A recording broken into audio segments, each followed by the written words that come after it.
नमस्कार साथियों। तो आज हम लोग तंत्रिका तंत्र को देखेंगे और बाकी और भी चैप्टर्स को देखेंगे। टोटल ये जो है ना, मतलब लगभग जो है पूरी बायोलॉजी को कवर करने का इरादा है मेरा। आज ही शुरू करते हैं। मानव शरीर की प्रतिवर्ती क्रिया यानी रिफ्लेक्सिव एक्शन का नियंत्रण केंद्र स्थित होता है। तो ये स्थित होता है मेडुला ऑब्लंगेटा में। जो रिफ्लेक्सिव एक्शन होता है यानी प्रतिवर्ती क्रिया होती है मेडुला ऑब्लंगेटा में। हृदय की धड़कन की गति किसके द्वारा बढ़ती है? तो ये बढ़ती है अनुकंपी तंत्रिका। अनुकंपी तंत्रिका के द्वारा हृदय की धड़कन की गति बढ़ती है। अनुकंपी तंत्रिका के द्वारा हृदय की धड़कन की गति बढ़ती है। प्रेरक कौशल यानी मोटर स्किल मस्तिष्क के कौन से भाग के साथ संबंधित है? ये फ्रंटल लोब यानी ललाट भाग के साथ संबंधित है प्रेरक कौशल। मानव के मस्तिष्क का सबसे बड़ा भाग कौन सा है? तो ये है रोबेनसीफेलॉन। ये है रोबेनसीफेलॉन। ये मानव के मस्तिष्क का सबसे बड़ा भाग है रोबेनसीफेलॉन। तंत्रिका तंत्र यानी नर्वस सिस्टम के अध्ययन को तंत्रिका विज्ञान कहा जाता है। तंत्रिका तंत्र यानी नर्वस सिस्टम के अध्ययन को तंत्रिका विज्ञान कहा जाता है। कम नींद आने के लिए किस चिकित्सा शब्दावली का प्रयोग किया जाता है? यह अनिद्रा, इंसोमानिया या स्लीपलेसनेस। कम नींद आना, अनिद्रा, इंसोमेनिया यानी या स्लीपलेसनेस, ये चिकित्सा की शब्दावली है। अनिद्रा जिसको बोलते हैं इंसोमानिया या स्लीपलेसनेस। मस्तिष्क का कौन सा भाग गुरुत्वाकर्षण के विरुद्ध शरीर का समर्थन करता है? तो यह है अंतराली केंद्रक यानी इंटरस्टेटियल न्यूक्लियस। जो है अंतराली केंद्रक है, वो गुरुत्वाकर्षण के विरुद्ध मस्तिष्क का समर्थन करता है।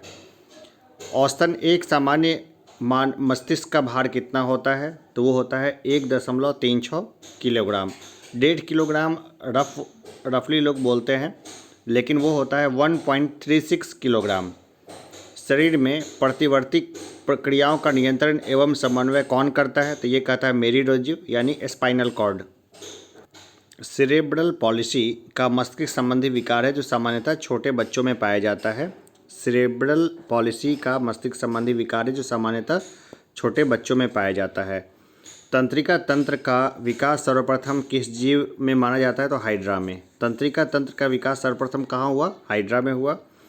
मनुष्य में कपालीय तंत्रिकाओं की संख्या होती है तो 12 जोड़ी होती है। कपालीय तंत्रिकाओं की संख्या 12 जोड़ी। मनुष्य में मेरी तंत्रिकाओं यानी स्पाइनल नर्व की संख्या होती है 31 जोड़ी। मानव शरीर में भूख तथा तृप्ति मस्तिष्क के किस भाग द्वारा नियंत्रित होती है? तो हाइपोथैलेमस से ये नियंत्रित होती है। डिसलेक्सिया नामक बीमारी मानव शरीर के किस अंग से संबंधित है? तो मस्तिष्क से संबंधित है डिसलेशिया।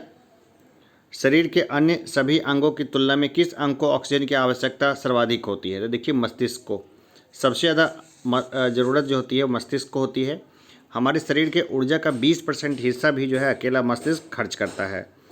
तंत्रिका ऊतक का प्रमुख कार्य क्या है? तो उत्तेजनाओं को प्राप्त करना तथा मेरुरज्जु व मस्तिष्क के आवेग भेजना। तंत्रिका ऊतक का प्रमुख कार्य क्या है? उत्तेजनाओं को प्राप्त करना तथा मेरुरज्जु व मस्तिष्क के आवेग भेजना। प्रतिवर्ती क्रियाओं की खोज सर्वप्रथम मार्शल हॉल ने की थी। प्रतिवर्ती क्रियाओं की खोज सर्वप्रथम मार्शल हॉल ने की थी। भोजन ग्रहण के पश्चात आहारनाल की तरंग गति और इसकी दीवार की ग्रंथियों के स्रावन का उत्तेजन किस तंत्र द्वारा होता है? तो यह होता है परानुकंपी तंत्र के द्वारा। परानुकंपी तंत्र के द्वारा भोजन करने के पश्चात आहारनाल की तरंगे गति और इसकी दीवारों की ग्रंथियों के स्रावन का उत्तेजन होता है। कौन से तंत्र हमारे शरीर में समन्वय का कार्य करता है?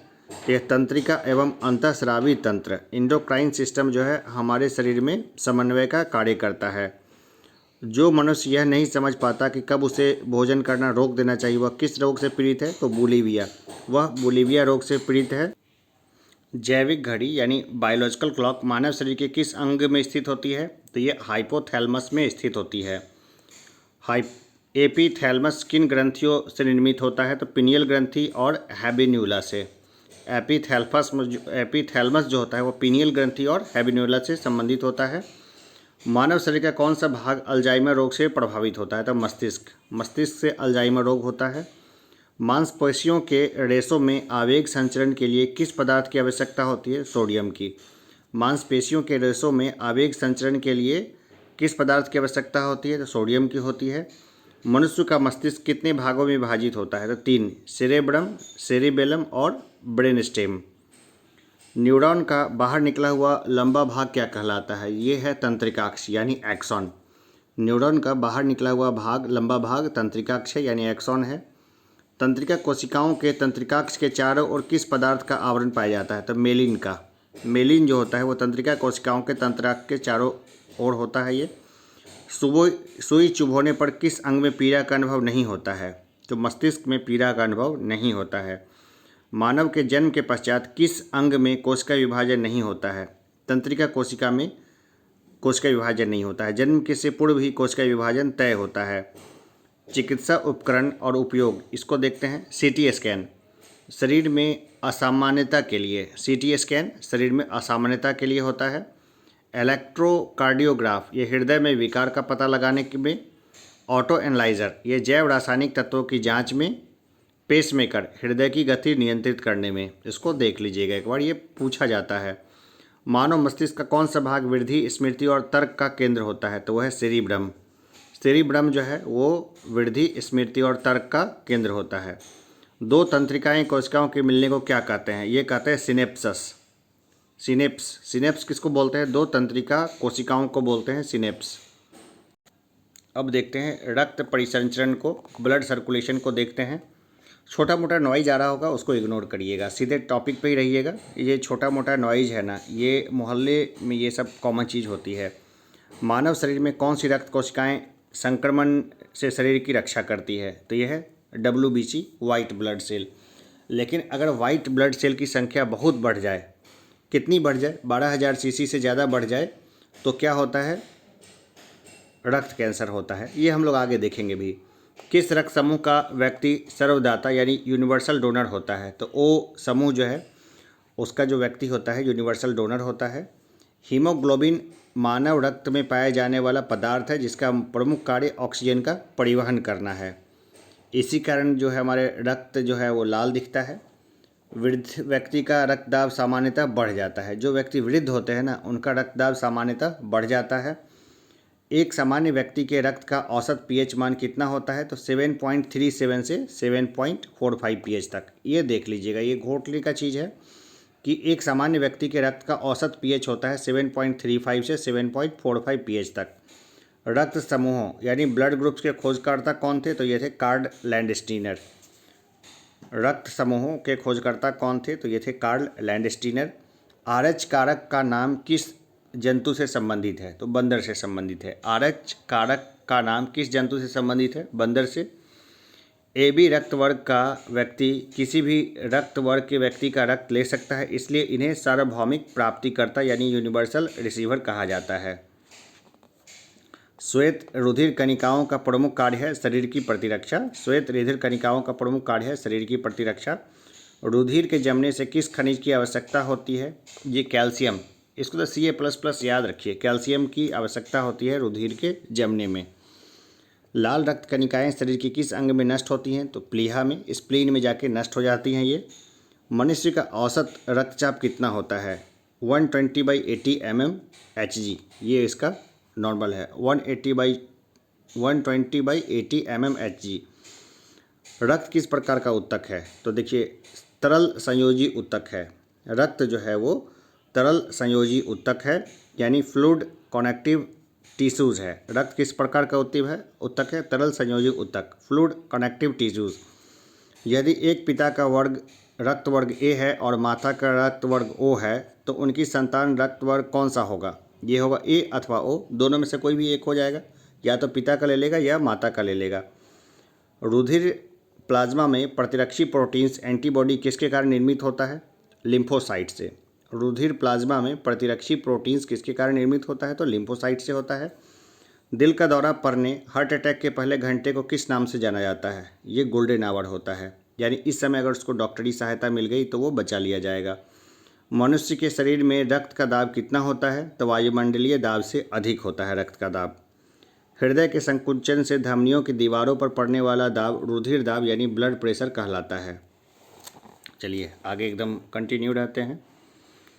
रुधिर में श्वेत रक्त कणिकाओं की अत्यधिक मात्रा में उपस्थित को किस रोग के नाम से जाना जाता है? तो ल्यूकेमिया अथवा रक्त कैंसर। ये ल्यूकेमिया अथवा रक्त कैंसर होता है। श्वेत रक्त कणिकाओं की अत्यधिक मात्रा, कितनी अधिक मात्रा हो तो कैंसर हो जाता है? चलिए आगे देखते हैं। इंसुलिन नामक हार्मोन्स का मुख्य कार्य रक्त में शर्करा की मात्रा यानी शुगर लेवल को नियंत्रित करना होता है। रक्त में ग्लूकोज का स्तर किस में व्यक्त किया जाता है? तो मिलीग्राम प्रति डेसीलीटर में। मिलीग्राम प्रति डेसीलीटर में ग्लूकोज नियंत्रित होता है। रक्त का थक्का बनने के दौरान होने वाली अभिक्रियाएं, तो वह थ्राम्बोप्लास्टिन प्लस प्रोथ्राम्बिन प्लस कैल्शियम बराबर thrombin. Thromboplastin plus प्रोथ्राम्बिन plus calcium बराबर थ्रोम्बिन। थ्रोम्बिन प्लस फाइब्रोनेजिन बराबर फाइब्रिन। फाइब्रिन प्लस रुधिराणु बराबर रक्त का थक्का। तो देखिए ये प्रक्रिया चलती है रक्त का थक्का बनने में। इसको एक बार देख लीजिएगा, याद हो जाएगा ऐसे ही। जैविक प्रक्रिया को तेज करने में कौन सा पदार्थ उत्तरदायी होता है? तो एंजाइम। जैविक प्रक्रिया तेज होती है एंजाइम से। प्रतिजन यानी एंटीजन एक ऐसा उदाहरण है जो प्रतिरक्षी यानी एंटीबॉडी के निर्माण को उद्दीपित करता है तथा इसका मुख्य विशेषता प्रतिरोधियों के निर्माण को प्रेरित करना है। रक्त को हृदय तक पहुंचाने वाली धमनियां क्या कहलाती है? हृदय धमनियां कहलाती है। कोरोनरी आर्टरीज कहलाती है रक्त को हृदय तक पहुंचाने वाली धमनियां। लाल रक्त कणिकाएं यानी आरबीसीज मुख्यतः कहाँ बनती है? ये बनती है अस्थि मज्जा में। प्लाज्मा में जल का प्रतिशत कितना होता है? लगभग 90%। प्लाज्मा में जो जल का प्रतिशत होता है वो होता है लगभग 90%। स्टार्च के जल अपघटन से कौन सा एंजाइम बनता है? तो ये बनता है एमाइलेज।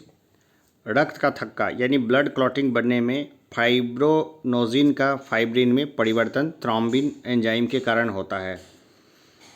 हृदय की धड़कन नियंत्रित करने के लिए क्या आवश्यक है? तो ये सोडियम आवश्यक है। हृदय की धड़कन नियंत्रित करने के लिए क्या आवश्यक है? सोडियम आवश्यक है।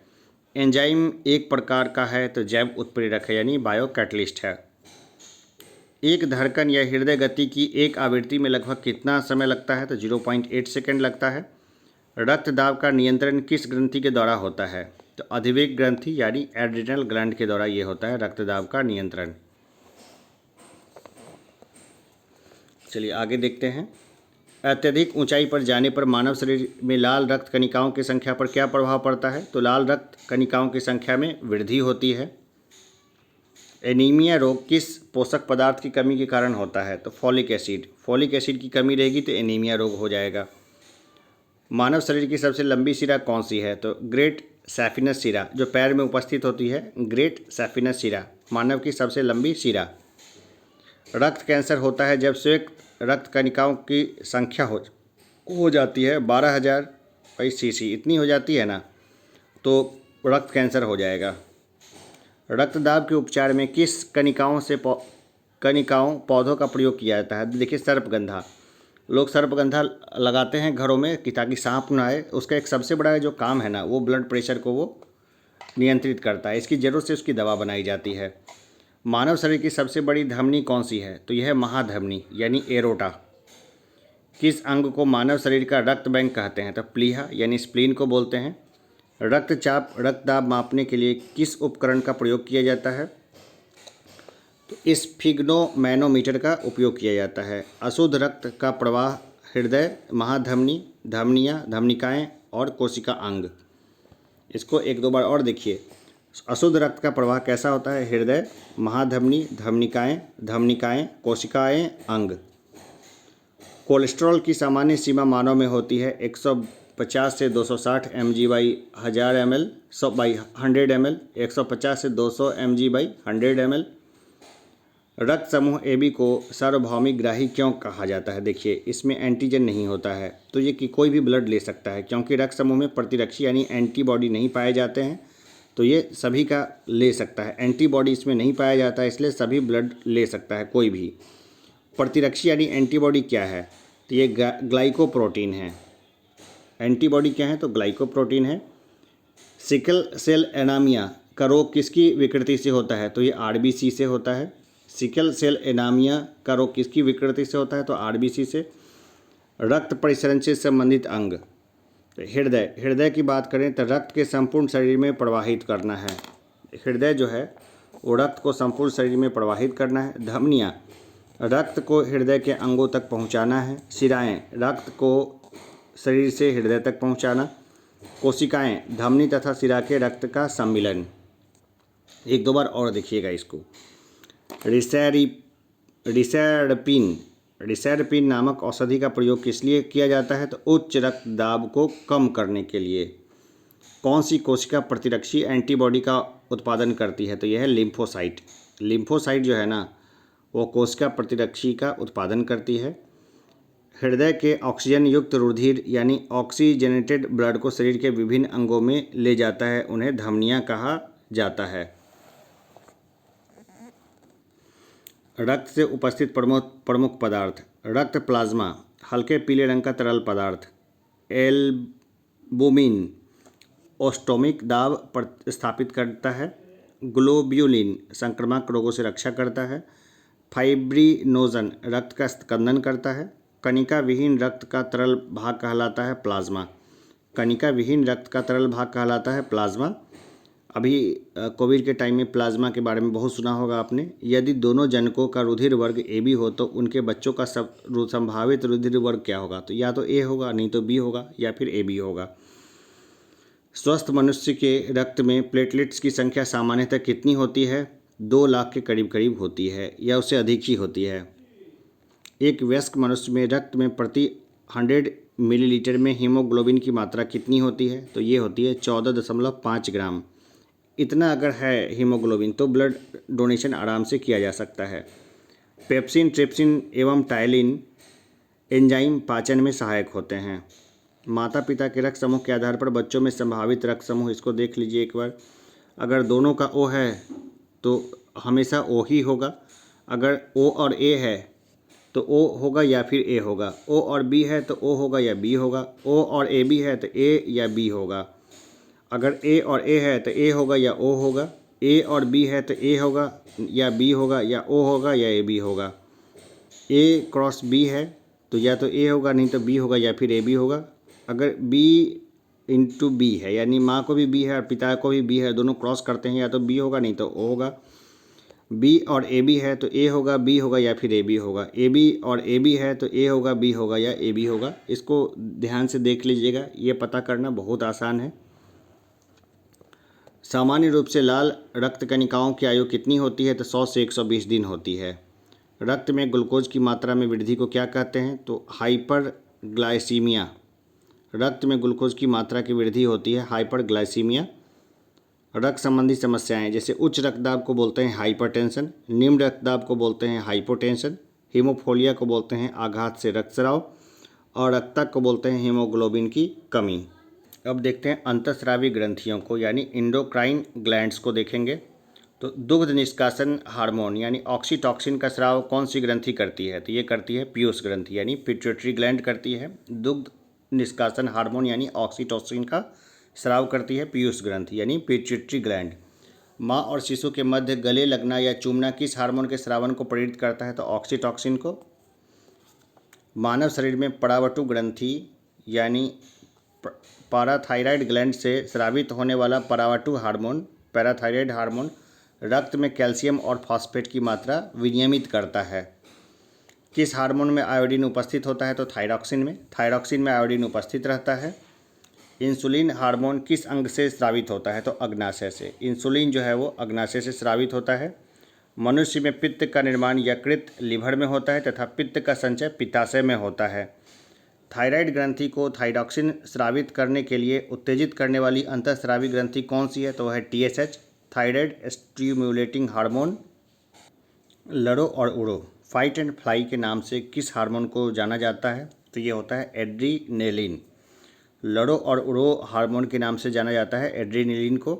मानव शरीर का तापमान, सामान्य तापमान कितना होता है? तो यह 98.6 डिग्री फ़ारेनहाइट। देखिए अभी का जो लेटेस्ट रिसर्च है ना, उसमें 1 डिग्री फ़ारेनहाइट ये घट गया है, यानी अच्छे रहन सहन से, AC के इस्तेमाल से अब जो मानव का जो तापमान है शरीर का वो है 97.6 डिग्री फ़ारेनहाइट।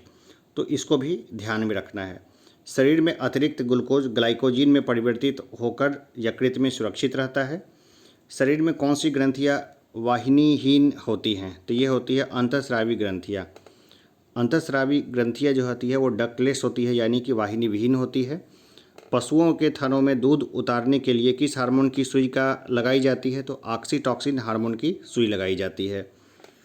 मनुष्य में मधुमेह रोग किस हार्मोन की कमी से होता है? तो इंसुलिन की कमी से होता है। अग्नाशय को पाचक रस के उत्पादन के लिए उत्तेजित करने वाला हार्मोन कौन सा है? तो है सिक्रिटीन। यदि अग्नाशय में कोई विकार उत्पन्न हो जाए तो इंसुलिन और ग्लूकागॉन का निर्माण नहीं होगा। यदि अग्नाशय में कोई विकार उत्पन्न हो जाए तो इंसुलिन और ग्लूकागॉन का निर्माण नहीं होगा। कौन सी ग्रंथि वृद्धि हार्मोन का रिसाव करती है? तो यह है पीयूष ग्रंथि। एड्रीनेलिन हार्मोन के स्रावित होने से हृदय गति बढ़ जाती है तथा उत्तेजना यानी एक्साइटमेंट का अनुभव होता है। चलिए आगे देखते रहते हैं कि मानव शरीर में सबसे छोटी अंतःस्रावी ग्रंथि कौन सी है? तो यह है पीयूष ग्रंथि यानी पिट्यूटरी ग्लैंड, लेकिन मास्टर ग्रंथि इसी को बोलते हैं। हार्मोन की अधिकता के कारण कौन होने वाले रोग को क्या कहा जाता है? तो बोलते हैं कार्यात्मक रोग। मानव हार्मोन तथा उनकी भूमिका, हार्मोन और शरीर में भूमिका को देखते हैं। सोमेटोस्टेनिन वृद्धि हार्मोन के स्रावन को रोकना इसका काम है। क्या नाम है इसका? सोमेटोस्टेनिन। ऑक्सीटोसिन व पिटोसिन यह प्रसव के समय गर्भाशय के फैलाव एवं संकुचन को प्रेरित करता है। स्तन ग्रंथियों से दुग्ध स्रावन को प्रेरित करता है। मेलाटोनिन यह सोने जागने के चक्र को नियंत्रित करता है। एड्रीनेलिन या एपिनेफ्रिन ये हृदय स्पंदन, रुधिर दबाव व श्वसन का नियमन करता है। शरीर को युद्ध व पलायन के लिए तैयार करता है। एस्ट्रोजन स्त्रियों में सहायक प्रजनन अंगों की वृद्धि व विकास में सहायक है। स्त्रियों में द्वितीय लैंगिक लक्षणों के विकास में सहायक है। प्रोजेस्टेरॉन है गर्भाशय को भ्रूण के अधिरोपण के लिए तैयार करता है। गर्भाशय बनाए रखने में सहायक है ये प्रोजेस्टेरॉन। टेस्टोस्टेरोन पुरुष में सहायक प्रजनन अंगों की वृद्धि व विकास करता है। पुरुष द्वितीय लैंगिक लक्षणों का विकास करता है। पेशियों के विकास में सहायक है। रेनिन क्या करता है? तो ये एल्डोस्टेरोन के स्रावन को प्रेरित करता है। प्लाज्मा प्रोटीन एंजियोटेंसिनोजेन को एंटीनेजिटेंसिन में तोड़ता है जो हृदय की स्पंदन की दर को बढ़ाता है। तो ये काम है रेनिन का। चलिए आगे देखते हैं किस ग्रंथि को मास्टर ग्रंथि भी कहा जाता है। देखिए पीयूष ग्रंथि को हम लोग मास्टर ग्रंथि भी कहते हैं। वैसोप्रेसिन हार्मोन की कमी से कौन सा रोग हो जाता है? तो यह डायरोसिस हो जाता है। स्तनधारियों में दुग्ध स्राव को कौन से हार्मोन उत्तेजित करता है? तो यह ऑक्सीटोसिन एवं प्रोलैक्टिन। पैरोटिड ग्रंथि कहाँ पाई जाती है? कान के नीचे। पैरोटिड ग्रंथि पाई जाती है कान के नीचे। मनुष्य शरीर में सबसे बड़ी अंतःस्रावी ग्रंथि कौन है? तो यह है थायराइड। सबसे बड़ी अंतःस्रावी ग्रंथि है थायराइड। थाइमस ग्रंथि द्वारा उत्पन्न होने वाला हार्मोन है थाइमोसिन। गर्भ निरोधक दवाई के रूप में किस हार्मोन की गोलियां दी जाती है? एस्ट्रोजन की गोलियां दी जाती है। पीयूष ग्रंथि यानी पिट्यूटरी ग्लैंड किस भाग में पाई जाती है? मस्तिष्क में पाई जाती है। ये कौन सी ग्रंथि अंतः एवं बाह्य दोनों स्रावी दोनों प्रकार की है? तो देखिए अग्नाशय जो है ना वो अंतःस्रावी भी है और बाह्य स्रावी भी है। कौन सा वर्णक मानव की त्वचा को रंग प्रदान करता है? तो मेलानिन जो है मानव की त्वचा को रंग प्रदान करता है। कौन सी ग्रंथि मानव शरीर के तापमान को नियंत्रित करने में सहायक होती है? तो थायराइड। चलिए आगे देखते हैं ग्रंथि और हार्मोन को देखते हैं। अग्नाशय को क्या बोलते हैं? ग्लूकागॉन। पीयूष थायराइड उद्दीपक हार्मोन हो गया। अधिविक्र कोर्टिसोल। वृक्क विटामिन डी। मनुष्य के नवजात शिशु को स्तन ग्रंथि से निकलने वाले स्राव को पिलाया जाता है जिसे कोलोस्ट्रम कहते हैं। कोलोस्ट्रम शिशु के लिए लाभदायक है। किस प्रकार लाभदायक है? तो ये जो है ना मतलब रोग प्रतिरोधक क्षमता को बढ़ाता है। इंसुलिन में कौन सी धातु होती है? तो जस्ता। इंसुलिन में होती है जस्ता। मानव शरीर का कौन सा हार्मोन रक्त के फास्फेट व कैल्शियम को नियंत्रित करता है? तो यह है पराबटू। हार्मोन शरीर के उपापचय, वृद्धि, जनन, रुधिर दाब, रुधिर में जल और लवण की मात्रा आदि का नियंत्रण करता है। आयोडीन युक्त नमक क्यों उपयोगी होता है? क्योंकि यह थायराइड ग्रंथि का नियंत्रित करता है। यकृत एवं मांसपेशियों में ऊर्जा किस रूप में जमा होती है? तो ग्लाइकोजिन के रूप में होती है। चलिए अब देखते हैं इम्पोर्टेंट ग्लैंड्स को देखते हैं, महत्वपूर्ण ग्रंथियों को देखते हैं। तो हार्डेरियन ग्रंथियाँ नेत्रों में स्राव द्वारा चिकनाई प्रदान करती है। यूट्री रेटिक्युलर ग्लैंड्स, ये कॉकरोच एवं कीटों के मादा जननांगों की ग्रंथियां हैं। आंत्र ग्रंथियां, इंटेस्टाइनल ग्लैंड्स, कशेरुकी प्राणियों की आंतों में स्थित होती है। श्लेष्म ग्रंथियां यानी म्यूकस ग्लैंड्स, मेढकों की त्वचा में म्यूकस का स्राव करते हैं। बुर्नस ग्रंथियां, कशेरुकी प्राणियों की ग्रहणी में संरक्षक प्रति अम्ल का स्राव करती है। प्रोस्टेट ग्रंथियां, स्तनियों तथा केंचुओं के नर जननांगों की सहायक ग्रंथियां हैं। काउपर ग्रंथियां, स्तनियों के नर जनांगों की सहायक ग्रंथियां हैं। मनुष्य में भी पाई जाती है प्रोस्टेट ग्लैंड्स। अगर ये बढ़ जाए तो कैंसर का रूप ले लेती है। अगर ज़्यादा बढ़ जाने से, खास करके पुरुषों में होता है ये, तो मूत्र त्याग में समस्या उत्पन्न होती है। हाशिमोटो रोग में शरीर स्वतः थायराइड ग्रंथि को नष्ट कर देता है, इसलिए इसे थायराइड की आत्महत्या कहते हैं। अब ग्रंथियों को देख लेते हैं। वाइटेलाइन ग्रंथियाँ, ये प्लीटीहेल्मिन्थीन्स प्राणियों के जननांगों में पाई जाती है। फीमोरल ग्रंथियाँ सरीसृप जंतुओं की जंघाओं पर पाई जाती है। वसा ग्रंथियाँ, फैट ग्लैंड्स, स्तनियों की त्वचा में पाई जाती है। श्वेत ग्रंथियाँ, स्तनियों की त्वचा में पसीने की ग्रंथियाँ हैं। स्वेमरिडेन ग्रंथियाँ, मेढक के कशेरुक स्तंभों के दोनों ओर स्थित होती है। स्तन ग्रंथियाँ, स्तनियों में दूध का स्राव करती हैं। सेरुमिनस ग्रंथियाँ, स्तनियों की कर्ण गुहा से मोम के समान पदार्थ का स्राव करती है। लैक्रेमल ग्रंथियाँ, ये नेत्रों में उपस्थित होती है। डीप ग्रंथियाँ, यह संयुक्त नालाकार ग्रासनी ग्रंथियाँ जो म्यूकस श्लेष्मा स्रावित करती है। अब हम लोग देखते हैं रोग एवं उपचार, डिजीज़ एंड ट्रीटमेंट को हम लोग देखते हैं। जैसे कि देखते हैं पानी से भय। पानी से भय किसमें होता है? विषाणु के द्वारा होता है। पानी से भय नामक बीमारी किसके द्वारा उत्पन्न होती है? तो विषाणु के द्वारा उत्पन्न होती है। मस्तिष्क तथा मेरुरज्जु पर चढ़ी झिल्ली में सूजन का आ जाना किस रोग के लक्षण है? तो मेनिंजाइटिस के लक्षण है ये। शिशुओं में अतिसार का क्या कारण है? तो रोटावायरस। शिशुओं में अतिसार का कारण है रोटावायरस। अब इसका टीका पड़ जा रहा है। वातोत्माद हिस्टीरिया रोग सामान्यतः युवा महिलाओं को प्रभावित करता है। अंध बिंदु या पीत बिंदु आँखों के किस भाग में पाए जाते हैं? तो ये दृष्टिपटल यानी रेटिनल में पाए जाते हैं। आँखों में प्रकाश तरंगें किस प्रकार पर स्नायु उद्योगों में परिवर्तित होती है? दृष्टिपटल में होती है ये। सिलिकोसिस रोग किस अंग से संबंधित है? तो फेफड़े से संबंधित है ये। Triple antigen vaccine, triple antigen vaccine नवजात शिशुओं को कुकुर खांसी, टिटनेस और डिप्थीरिया रोगों से प्रतिरक्षा करने के लिए लगाई जाती है। मलेरिया रोग किस जीव कारण होता है? तो प्रोटोजोआ। भोजन विषाक्तता किस जीवाणु के कारण उत्पन्न होती है? तो सैल्मोनेला बैसिलियाई के कारण। मम्स, रेबीज एवं हर्पीज आदि विषाणुजनित रोगों के समूह में आते हैं। जल में किसकी अधिकता के कारण इटाई रोग होता है? तो कैडमियम की अधिकता के कारण होता है।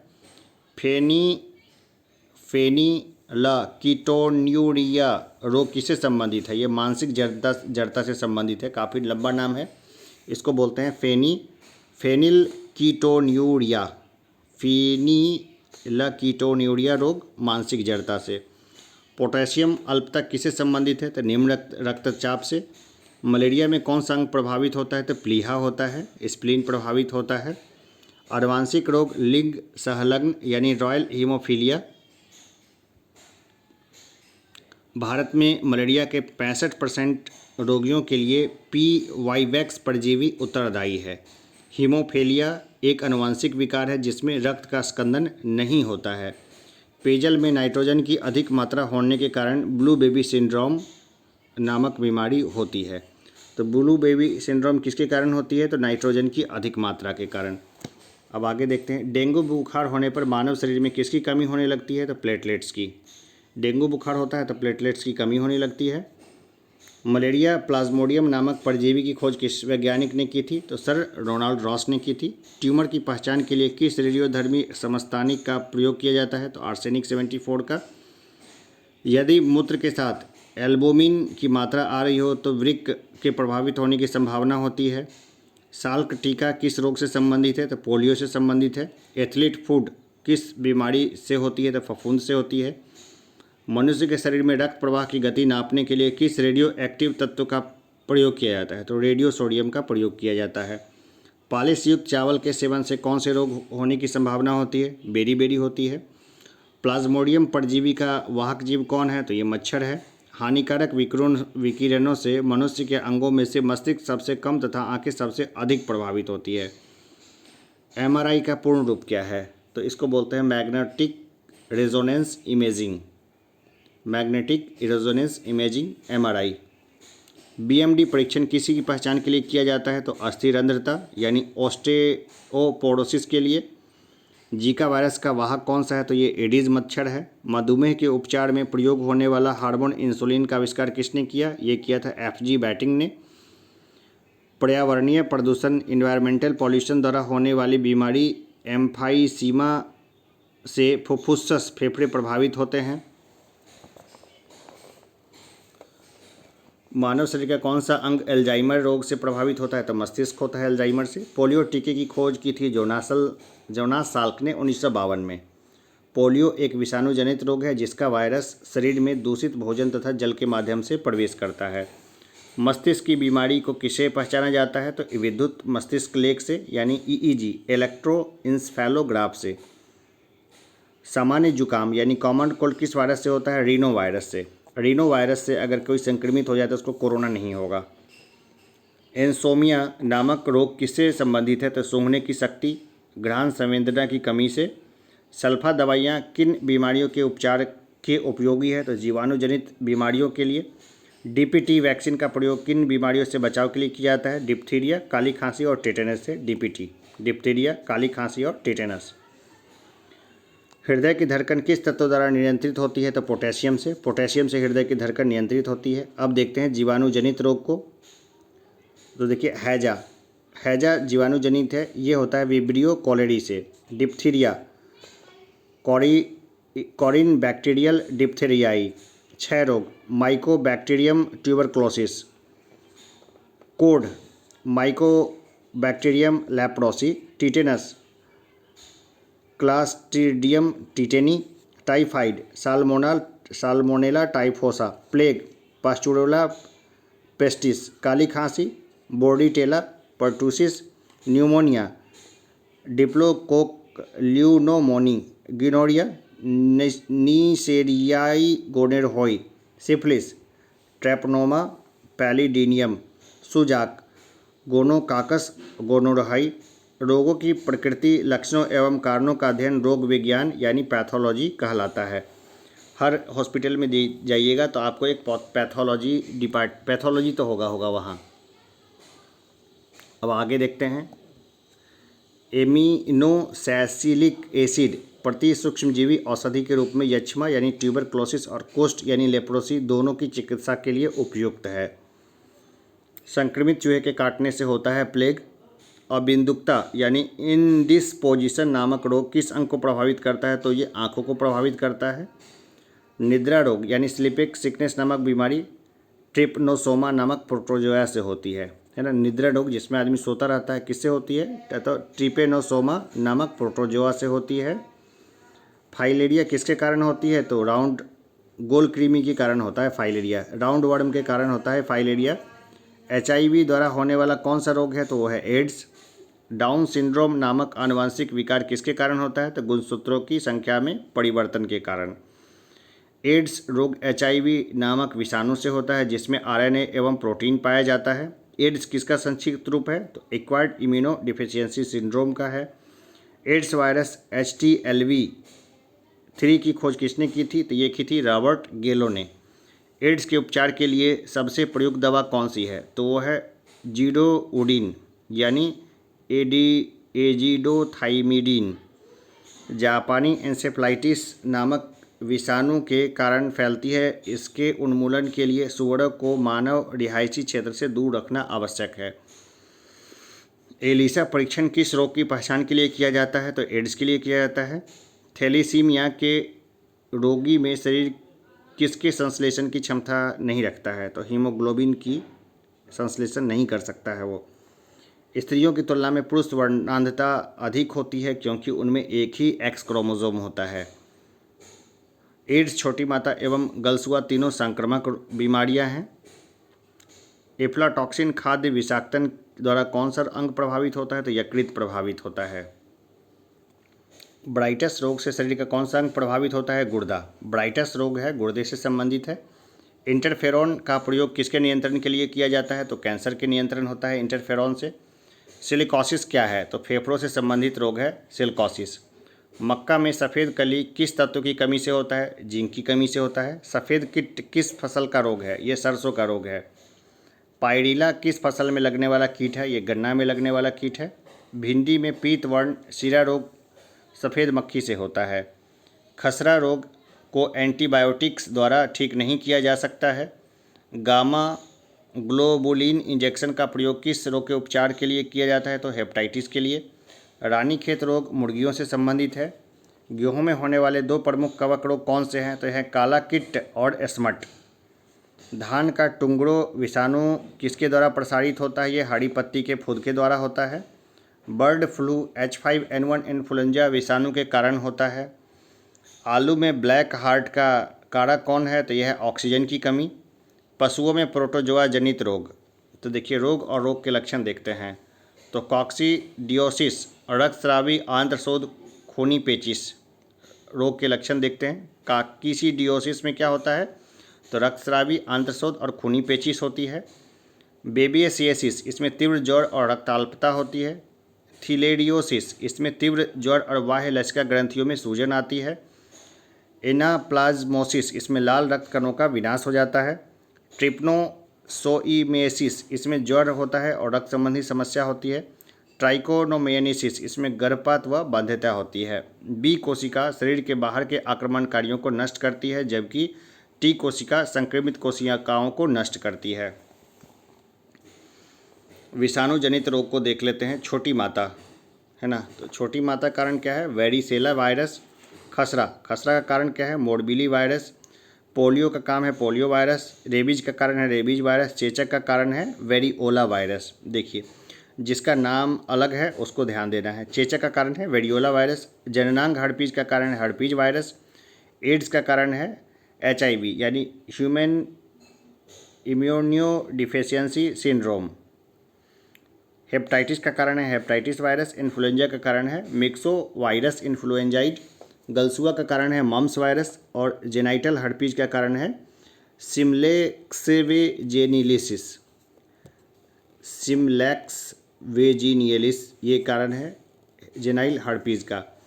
BCG यानी बैसिली क्लाइमेटेड गुरियन BCG का टीका नवजात शिशु को कब लगाया जाता है? तो जन्म के तुरंत बाद लगाया जाता है BCG का टीका।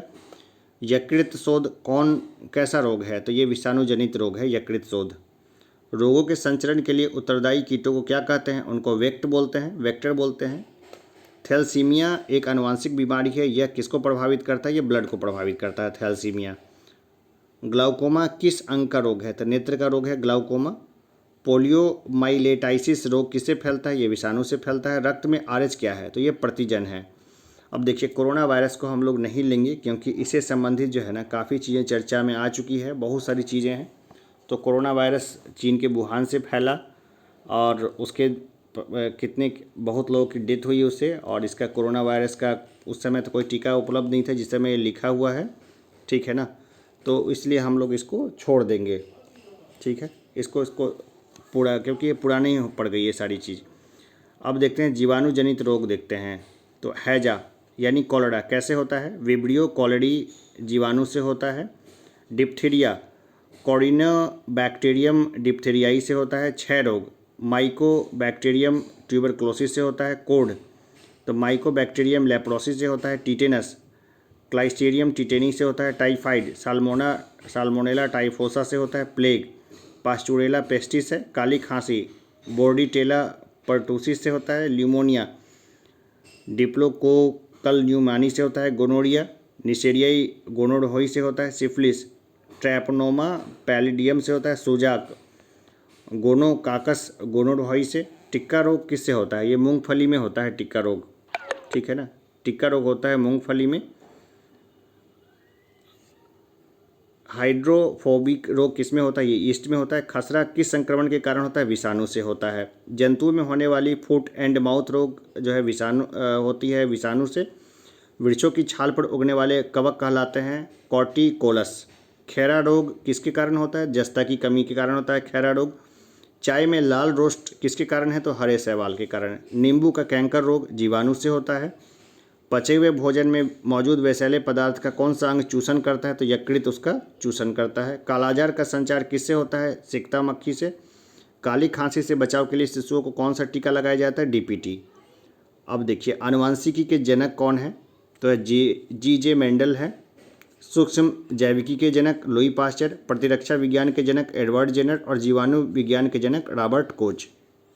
अब प्रोटोजोआ जनित रोग को देखते हैं, जैसे मलेरिया होता है प्लाज्मोडियम वाइवैक्स से। अमीबियासिस ये होता है एंट अमीबा सिम्ब्लैक्स से। काला आजार ये होता है लिस्मेनिया यानी बालू मक्खी के काटने से। पाइडिया ये एंट अमीबा जिंजिवेलिस से होता है। सोने की बीमारी ये ट्रिप्नोसोमा से होती है।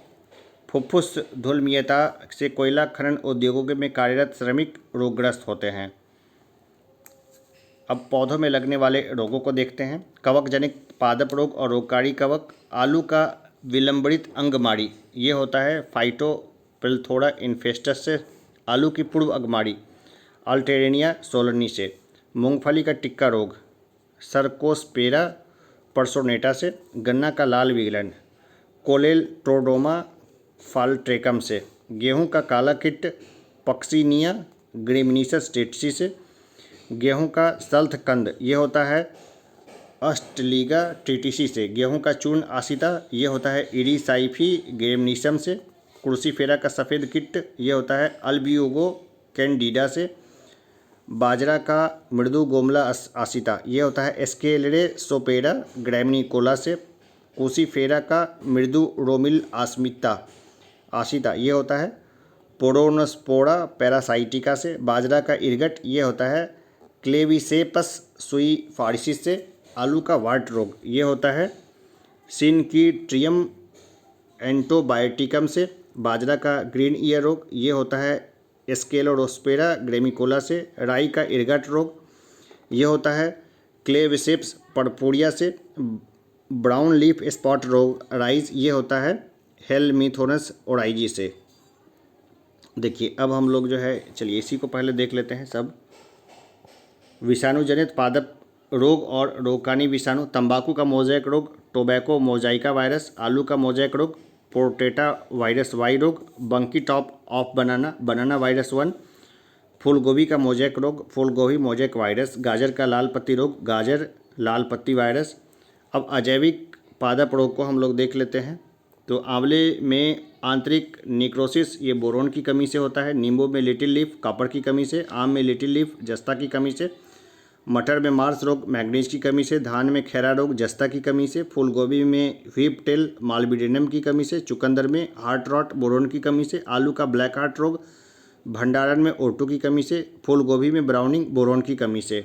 तो देखिए अभी जो है ना, जो इतनी सारी चीज़ों को हमने देखा है, इसमें से हो सकता है कि बहुत चीज़ें आपको ध्यान न रहे, तो ज़्यादा परेशान नहीं है। इन सबको अगर जो चीज़ आपको भारी लगती है उसको लिख ले, 2 बार 4 बार 5 बार इसको रिवाइज करिएगा तो ये चीज़ आपकी अपनी हो जाएगी, समस्या नहीं होगी। और ज़्यादा ही ये अगर कोई एक चीज़ अगर ज़्यादा ही इसमें कोई कष्ट दे रहा हो, याद नहीं हो रहा हो, तो उसको बिल्कुल छोड़ दीजिए। 1 नंबर का रिस्क लेना बिल्कुल कैलकुलेटिव रिस्क है, इसमें कोई ज़्यादा समस्या नहीं है। तो चलिए क्लासेस चलती रहेगी, फिर हम लोग नेक्स्ट हमारा मिसलेनियस बचेगा, हम लोग उसको कर लेंगे। विविध के सारे क्वेश्चन जो बायोलॉजी में आए हुए हैं उसको भी हम लोग जस्ट कर लेंगे। अभी हमने 20 साल वाले क्वेश्चंस को देखा है, आगे बढ़ते हैं।